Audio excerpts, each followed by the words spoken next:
Our planet may be called Earth, but its surface is made up mostly of water. Water flows within us and is the driving force that unites all nature. Water is food, prosperity, energy, life. Yet today, too many people go without it, while others take it for granted. Care for water. Cultivate a sustainable future. Water is life. Water is food.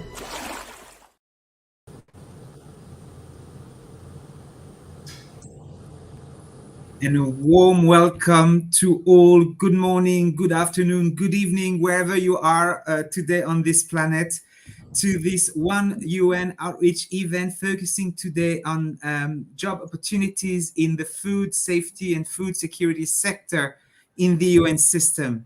My name is Jean-Luc Marcelin. I work with the United Nations Development Agencies, which is one of the many UN organizations working in the field of development and the sustainable development agenda. And together with me today, we will have three guests, three esteemed panelists from three agencies of the UN system, which work, among others, and take the lead on questions related to food security and food safety. So today's session is one of the various outreach events we've been organizing to try to present job opportunities across the UN system by thematic areas.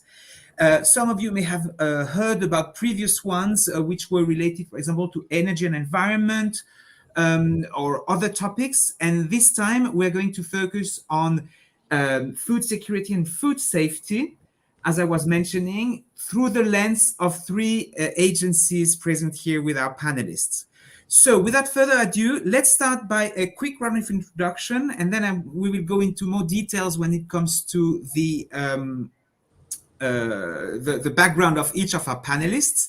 We will be together for around 45 minutes. The first 35 minutes will be a panel discussion, and then we will have around 10 minutes in the end to take up as many questions and answers as we can from the chat. So a warm welcome again to everyone, and let's jump into the panel discussion. First of all, I would like to welcome warmly Kristina Vlachou from the International Atomic Energy Agency based in Vienna. Warm welcome, Kristina. We also have Geoffrey Lejeune from the FAO, Food and Agriculture Organization based in Rome. Hi, Jeff. A pleasure to have you today. And last but not least, Virginia Siebenrock from the World Food Programme, also based in Rome. Hello, Virginia. Hello. So, as you can see, I'm from Denmark. We have a colleague based in Vienna, and we have two colleagues based in Rome. And if you want, dear participants in this, dear viewers, rather, of this panel discussion and outreach event, feel free to write in your comment box where you are from, so that we also get a feel of the diversity of today's presence. I'm pretty certain that it's basically a very large audience and array of locations because we are really a broad agency setup, the UN system overall. Thank you so much. All right, so let's start with, as I was mentioning at the very beginning, let's start with a kind of a around the table introduction of each panelist so that we get a better feel of how can you join the UN when you are interested in questions related to food safety and food security. So let's start with you, Kristina, if you don't mind. Could you tell us a bit about yourself, the kind of work you do, and how does your work and the organization work fit into the larger UN system and, of course, the food safety and security agenda? Thank you. Yes, thank you, Jean-Luc, and thank you very much for this invitation to be a member of this panel. Well, my name is Kristina Vlachou. As you said, I'm a chemist and toxicologist, and I'm head of the Food Safety and Control Laboratory at the joint FAO-IAEA Center of Nuclear Techniques in Food and Agriculture. This center was established almost 60 years ago in Austria to promote the peaceful uses of atomic energy. So what we do is that we use nuclear techniques for food safety. Our laboratory has as core activity the research and development, but we have also a capacity building component and also a component to provide the member states with some tools to rapidly respond to food safety and emergency issues, any crisis in the food chain. So we actually develop and validate analytical methods, and we transfer these analytical methods to our member states. These methods are used and applied for assessment of safety of food and also for detection of food fraud. So we detect any kind of contaminants present in food, such as mycotoxins, residues of pesticides and veterinary drugs, and any toxic ingredient that was its presence in food was from some fraudulent activity. We have also capacity building component with training courses, fellowships, and internships. We are very happy to support the member states to improve the food control systems that they have in place, and of course, to contribute to the sustainable development goals for zero hunger and health and well-being for everybody, so safe food for everyone.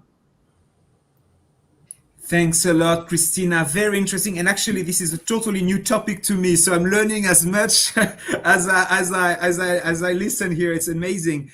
And we will go into more details about what type of profiles such activities would require, because this is quite specific, very interesting indeed. Now, let's continue this tour de table just to make sure we get this feel of these different activities. And maybe you mentioned FAO, actually. Let's move to Jeff and the FAO portfolio. Welcome, Jeffrey. Please let us know a bit about yourself and your work.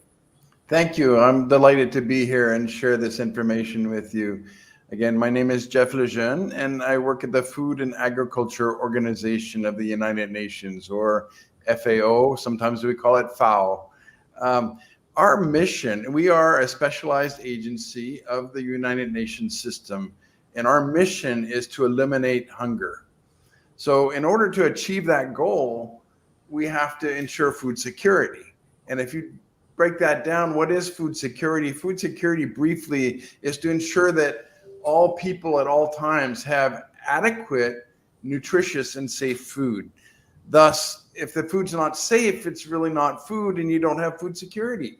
So we need to make sure the food is safe. And this is important because every year around the globe, 600 million people fall ill from foodborne illnesses, and over 400,000 people die. And this is particularly severe in low and middle income countries where there's health disparities.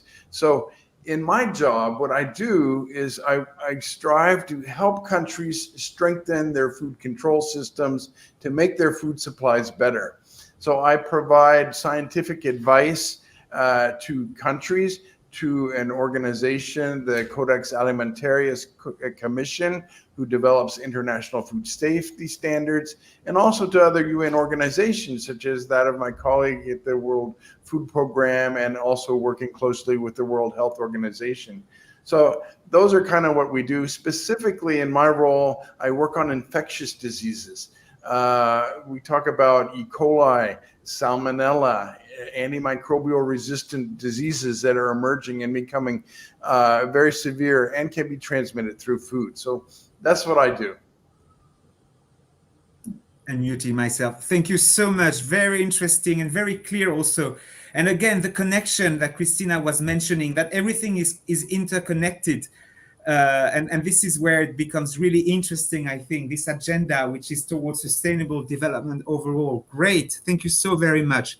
Last but not least, let's move now to Virginia and your role with the World Food Program, and also the organization's role there.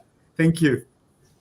Thank you so much. I'm very happy to be here with you all today. So I'm Virginia Ziebenhock, and I'm a chemical engineer, and I'm national of Brazil. Currently, I work as the Chief of Food Safety and Quality in the United Nations World Food Program. We call it WFP. So WFP is the world's largest humanitarian organization that saves lives in emergencies, utilizing food assistance to build a pathway into peace, stability, and prosperity for the people that are recovering from conflict, from disasters, and from the overall impact of climate change. So as you can see, it makes sense that both Jeff and I are in Rome because both FAO and WFP are working towards ending hunger. I spent most of my career working for the private sector in the food industry. And currently for WFP, I am responsible to guarantee food safety in our operations. The World Food Program is a very operational agency of the United Nations, and it involves the procurement of food, shipping, storage, and distribution of actually very large quantities of food across the globe, often in very challenging environments. So my work is currently very dynamic as we deal with emergency on a daily basis. And this very operational aspect of my work is very unique to WFP. So guaranteeing that food is safe for our beneficiaries is closely linked to the mandate of the organization, which is actually to save lives through food. Thank you so much. Another fascinating topic, and what I really enjoyed also is to hear from all three of you different angles to the question of food safety and security, from some quite practical questions to some actually very technical ones, and how all that is interconnected. So we can already hear different talents required here. Now, Virginia, if I may jump in, you mentioned that you made most of your career in the private sector. Yet here you are at WFP in Rome. Can you tell us a little bit about that shift? How did your prior profile and background contribute to your joining WFP today? Yeah, well, as a chemical engineer, I was always very interested in science and technology. So very early on in my career, I started working in the private sector food industry. And I specialized in food safety and related areas. So most of my career, I worked in large food companies, always implementing food safety systems, designing hygienic equipment, working on cleaning, sanitation, quality, research and development of food. Then about 15 years ago, I worked in a company that had a partnership with the United Nations for technical capacity strengthening. And through this partnership, I was selected to go on a mission at the time to Ecuador to support a local community that produced cheese. And the mission was to improve their product and increase the shelf life, the duration of their product. And at the time, I worked a lot with milk and dairy. So this mission was very rewarding to me at the time. And it was a memory that I always kept close to my heart. To be able to use my knowledge to actually help the ones that are most in need. Then about 5 years ago, I was already much more senior in my career, and I was still working in the private sector in a more corporate role for food safety. And then this opportunity came up, and I applied to a position in the World Food Program that needed specifically expertise in food safety with hands-on experience in manufacturing. And it was actually a great match for me. And that's how I came into the UN system. And it was great to actually finally be able to use my expertise to support in the humanitarian field. Thank you so much. Very candid. And what I hear here is, first of all, that you had that passion and commitment for the greater good already, which is indeed something quite important we look for in candidates. And then you had the technical skills and professional experience needed for the job, which shows how private sector candidates can actually fit into the UN system job opportunities. Amazing. Now, actually, a little bit on the same topic, if you want, Jeff. How long have you been in the UN system? I do believe you had a prior life in another incarnation of some sort. Yeah, thanks for asking. I think maybe I don't want to take the whole time, but if I can explain a little bit.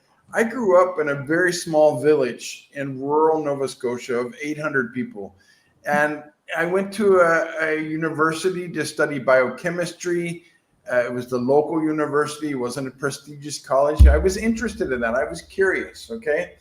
So I started my life there, and I decided at some point that I liked the bio part of the biochemistry a little bit more than the chemistry part. So I decided to pursue a pathway in veterinary medicine.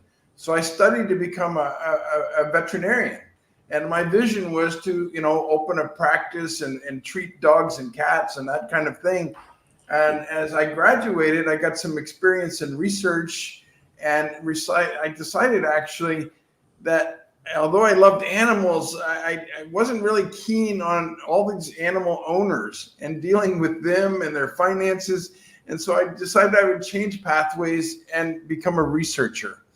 So around that same time, there's a number of emerging diseases going around the world. Sugar toxin producing E. coli in the North America, bovine spongiform encephalopathy, BSE in Europe, things we'd never seen before, and they were linked to the food supply.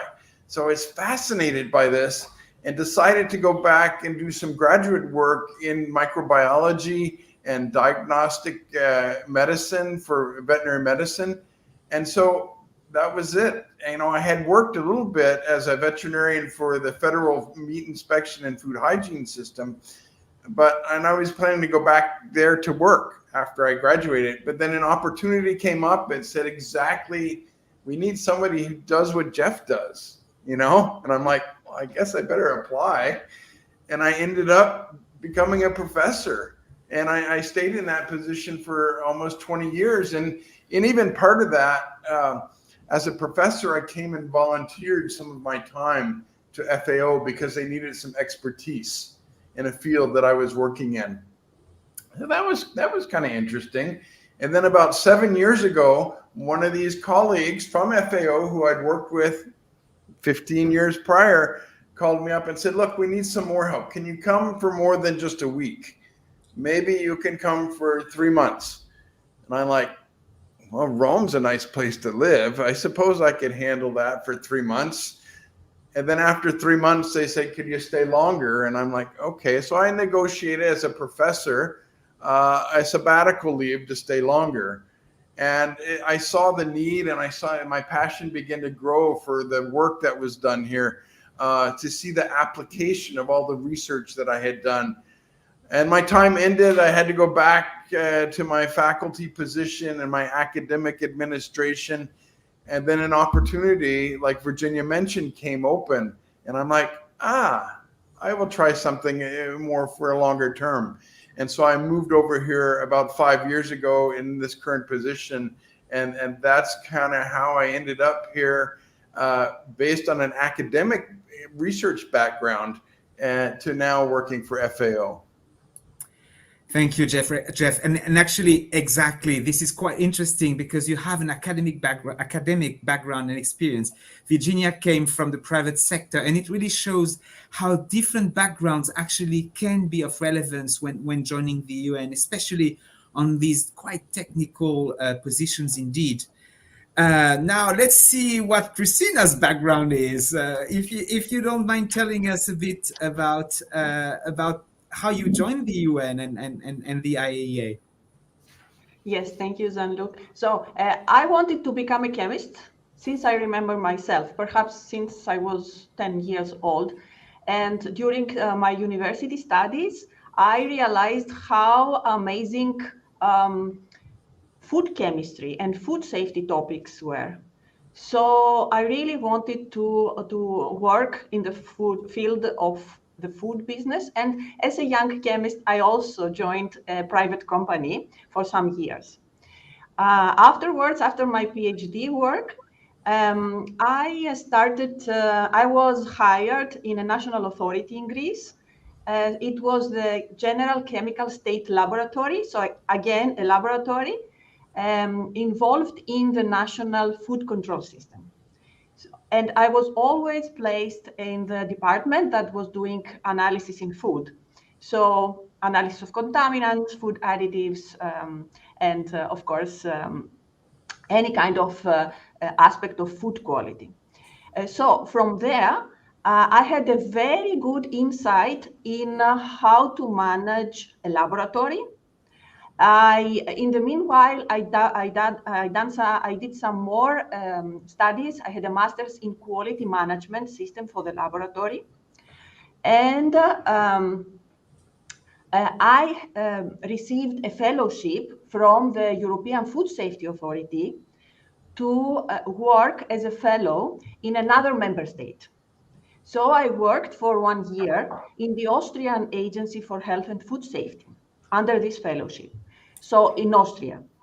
In the meanwhile, I discovered that, of course, chemistry is not enough.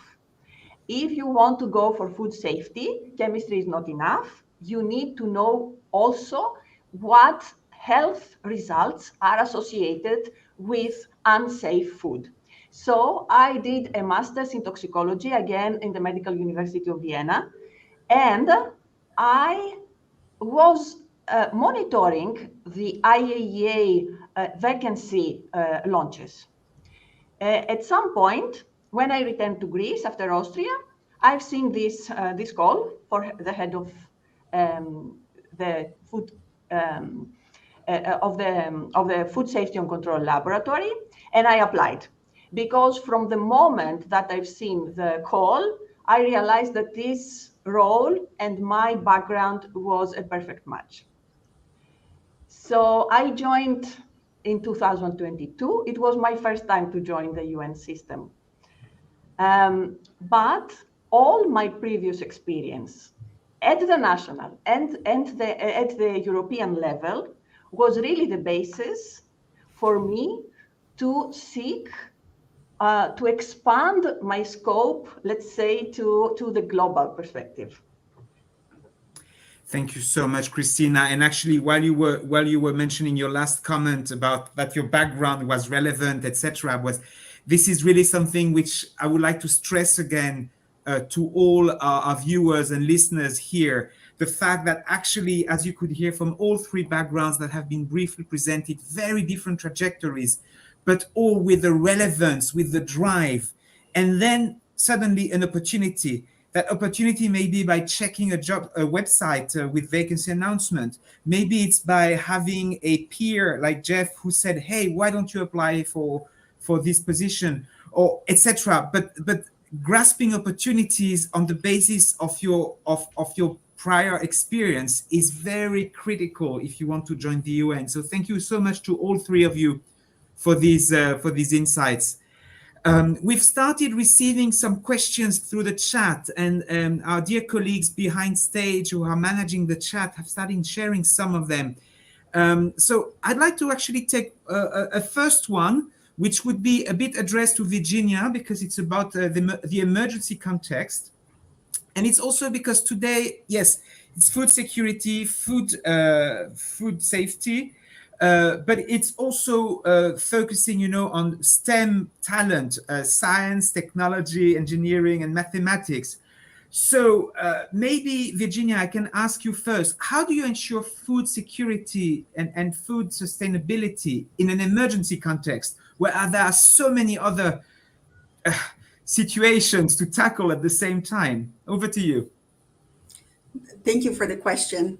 And that's really the main challenge we have, because it's such a unique type of environment where we have very little time for decision making and for assessing risk. So very often we need to make decisions based on a risk assessment without having the full set of information, because the decisions we make will play a role in food security for our operations, right? And so we need to deliver food fast, but it also needs to be safe. And I think this is what I've been learning through these last 5 or 6 years in WFP, this fast pace and ever-changing environment, which is so challenging. And I think the main thing while we do our work is the difference to me is that while in the private sector, you need to think about the quality, think about the brand, and you usually have a bit more time and resources to look into those things. Here, we need to keep the beneficiary as the aim, the end goal, and think of what we can do and what is going to be the impact for them.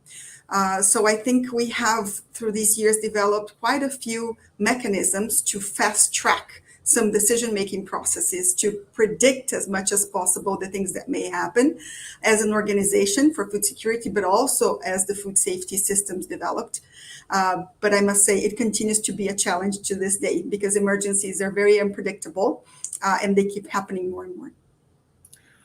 I mean, impressive. And there are some questions here I had never thought about. So I think it's really an eye opener, of course.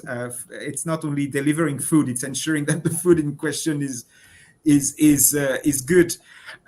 Now, when it comes to the talent that your respective agencies would hire when it comes to food safety, food security, and maybe I can ask, I mean, whoever wants to take the floor on this one, what type of profiles would you typically hire in terms of how many years of experience, typical background, or is it very diverse? Just to get a feel for the audience here of the typical profiles when hiring on food security and food safety. Whoever wants to take it up. I can chime in there quickly, if you don't mind. Please. I think they're all levels of entry into the organization. And I think what we look for is we look for bright people, for motivated people, skilled people, okay? And when we talk about skilled, and we mean skilled for your level of entry. If you're only starting out, we don't expect you to have the same experience as I did after 20 years as a professor. But you have a motivation and a curiosity to learn. So I think there's a whole range of entry points for people at various stages in their career. And it's also, people can come in and go out and come back again too. I've seen that happen. So there's lots of short-term and long-term opportunities.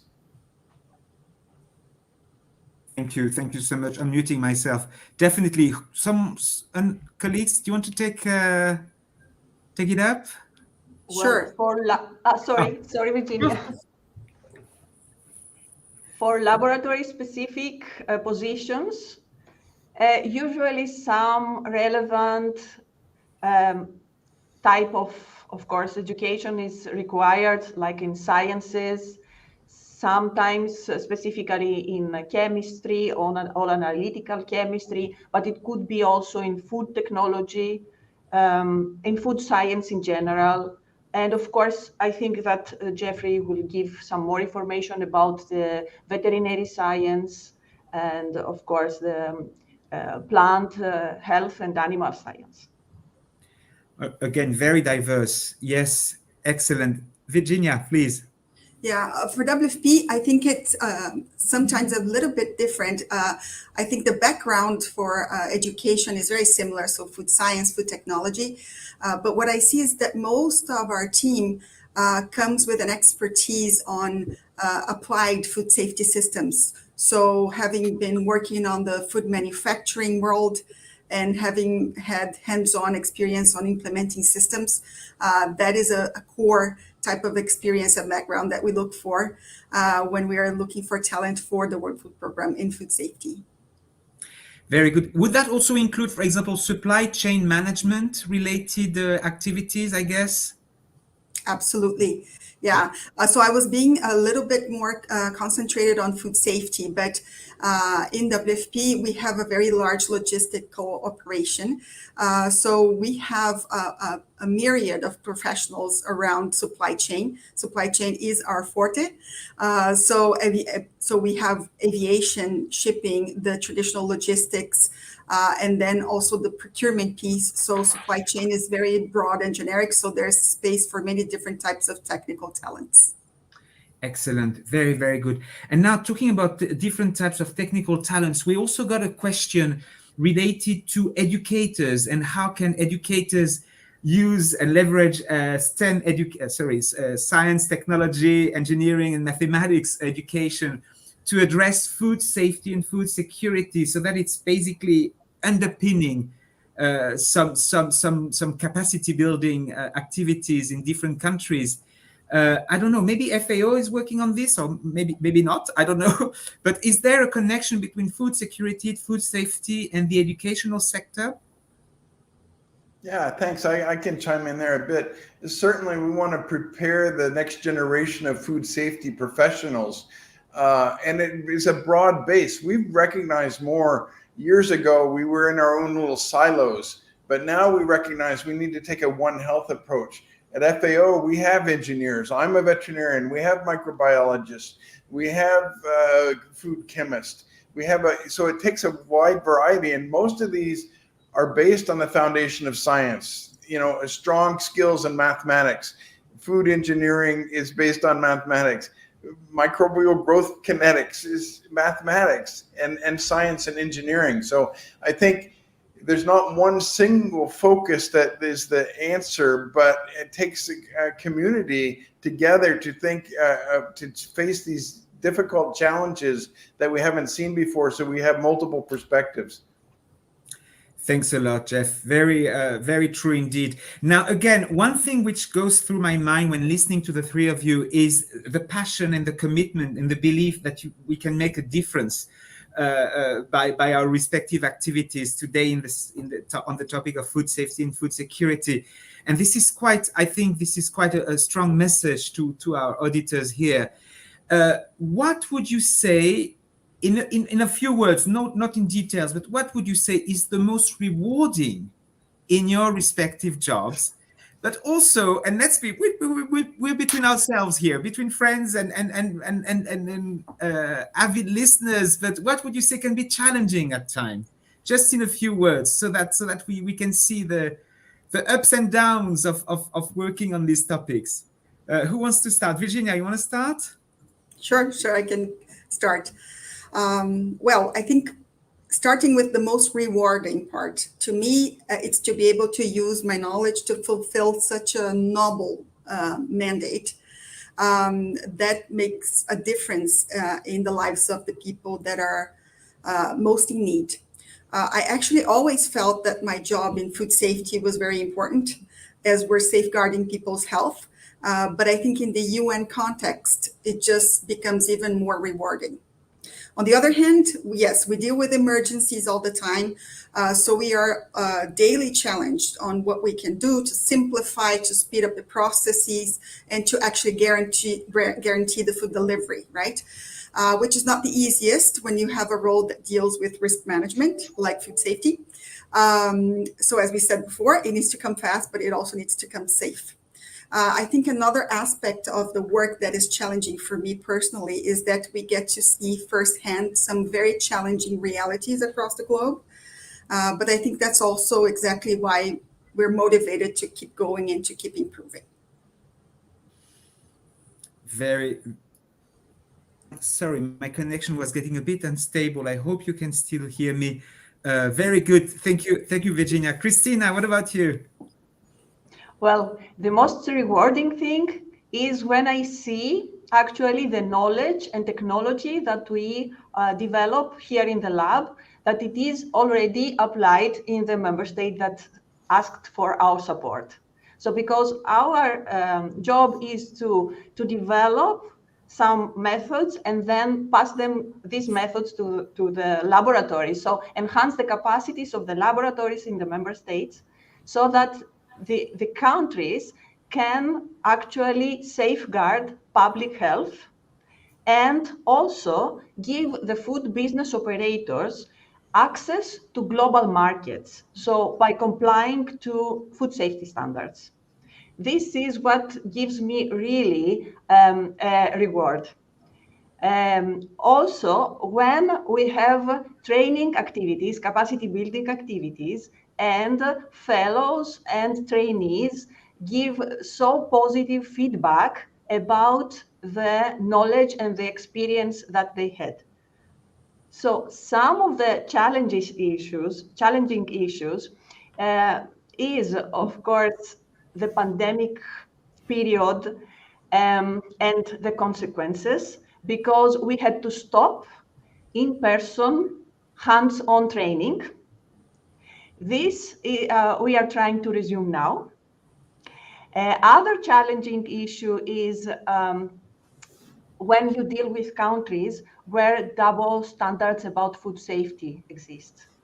So then you need really to persuade people there, so the regulators, that they need to have tools and they need to ensure food safety, not only for commodities that are exported, but also for food consumed in the country.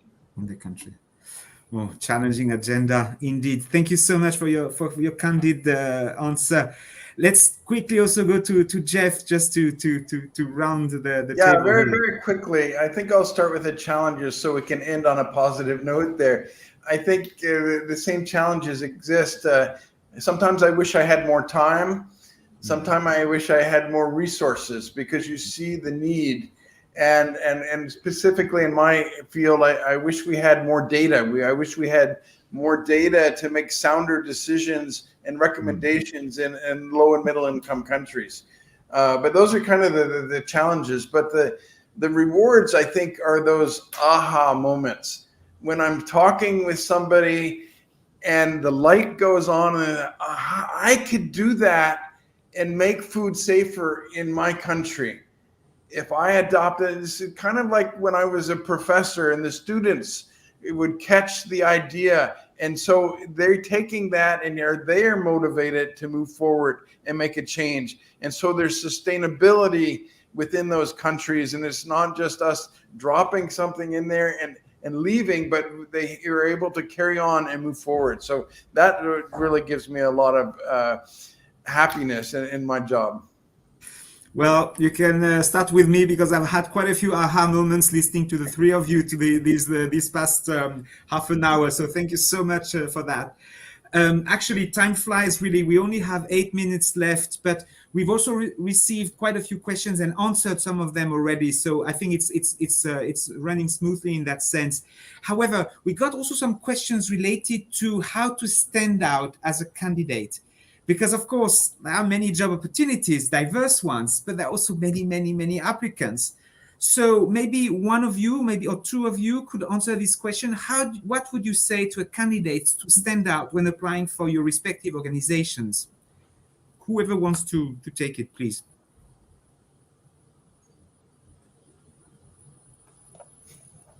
I would first say something practical. Explore the websites. Don't wait until a vacancy is launched. Create a profile.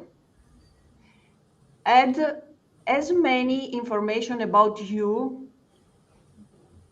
as possible, and update this profile regularly. And of course, monitor again the website for calls. For undergraduate or master's students, or even PhD students, internships are also available as a first step. Very good. Thank you so much. Jeff of Virginia, do you want to chip in? I'll just one thing quickly. Make sure you target your application to the position. If you're applying for a job in microbiological food safety and you don't mention microbiological food safety anywhere, you're probably not going to get a second look. Yes. This is, I cannot help jumping in here as coming from talent acquisition background. Definitely, generic applications don't work. You have to be as close to the position you're applying for as possible. Use the same keywords. Show how your profile is the right fit. It's about the position you're applying for. It's not about you as an individual outside any context. So very good point, Jeff. Thank you so much for that. Actually, we have another question I'd like to cover here, and maybe we could ask Virginia on that one. Also, because WFP has this huge machinery you were describing, where do you see talent shortage in terms of talent shortage in your organization, so that people also get a feel of where the jobs are in a way? Mm-hmm. Well, the food technology, food safety field is one of them. We can see an increase in the number of positions worldwide in the last few years. So this is definitely one of those areas. But just to mention a few others, I think the entire logistics area is a very large one that is always in need of new professionals. The aviation area as well, which has nothing to do with our panel today, but aviation and aviation safety are two things that are also very core and important to WFP. And I would say that there is an increasing need for more specialized roles, whereas in the past, because we're still operational, we were very generic as well. Nowadays, we also have the need for more specialized roles. So even in terms of perhaps risk assessment, toxicology, we need to also have those in the team. So those are also opportunities that are growing. Thank you, Virginia. And actually, all of you, unless Jeff, you wanted to? No, that's fine. You've all mentioned one way or another to look up for opportunities. And I wanted to stress also that your respective agencies have, of course, job portals where job opportunities, career paths can be viewed. And sometimes you may actually want to check these job portals while not looking for a position, but precisely to see what's the landscape and to see maybe some elements you're missing in your CV that would be relevant if one day you want to join one of these organizations. So kind of building your CV backwards and saying, oh, I can see field experience is required here, or research work is required there, and I don't have that. Let's make sure I gain this so that I become a successful applicant. Now, we still have a couple of minutes. Really, we will have to take very short answers to these ones. But there is a questions about additional courses or certifications that would be relevant in the field of food security and food safety. Any of you, are there some specific certificates or certifications you pay particular attention to? I would say quickly, if we're talking about certifications, there's quite a few of them, but I think something basic that is something everybody will need if you're going to work on food safety and quality is some sort of GFSI lead auditor certificate, FSSC 22000 or an equivalent. Very good, very good. Christina, Jeff? Maybe I could just chime in here, not specific for food safety, but for a lot of organizations in the UN, knowledge of at least 2 UN languages is critical. And you can start doing that in high school. It might not be within the STEM areas, but it would be very helpful to be able to have that because it is often a requirement. Oops, sorry, I was muted. No, definitely, very good point. And not only in food security and food safety, it's across the UN system. So very important indeed. Christina? Well, and for the work in food safety in the lab, statistics. Well, because of the processing of the results with statistics, because of the specific statistical software that we use called chemometrics, to do a profiling of food and multivariate analysis. So statistics, but I hope that now most of the universities have incorporated some statistics, basic statistics. And if someone could have some more, some additional certificate, it would be great. Excellent. No, thank you. Very good point again. So to make sure that you as close as possible to the needs of the organization. I'm afraid we will have to wrap up now because it's the end, very soon, the end of this session. It went so fast, didn't it? But I'd like, before closing and a few closing remarks that my colleagues have asked me to share, if in one sentence, the three of you, if you had to say one sentence to our esteemed listeners and viewers here today, what would that be in this on these topics of today? Christina, what would you say to the listeners? I would say if you are a skilled food safety professional, apply for a relevant position. You will have an opportunity to contribute to a global vision for food safety and also get great opportunity for development for your career. Excellent. Thank you so much. Jeff, what would you say? I would encourage everyone to follow, as the Japanese say, the ikigai or the raison d'etre.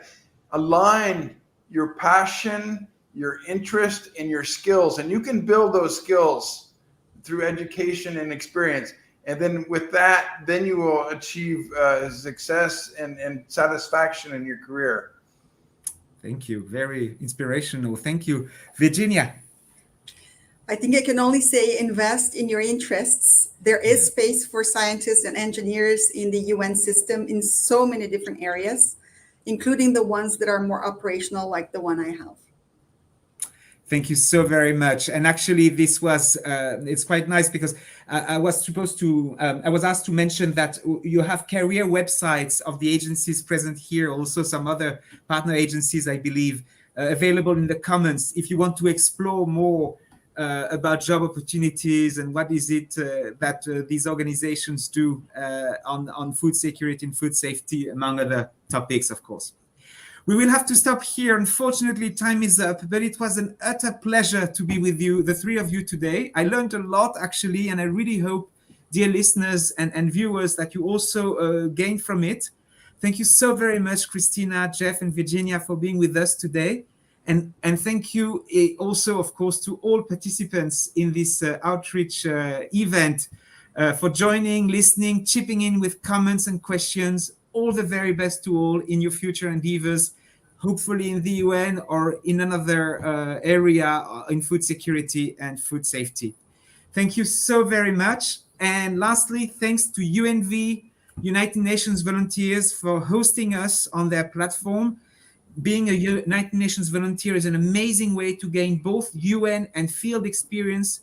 Both are quite critical if you want to make a UN career, obviously. So feel free also, dear viewers, to explore UNV opportunities, which are many indeed.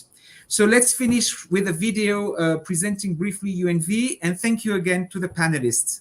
Thank you very much. Goodbye. Thank you. Bye. Thank you. Volunteerism is a powerful way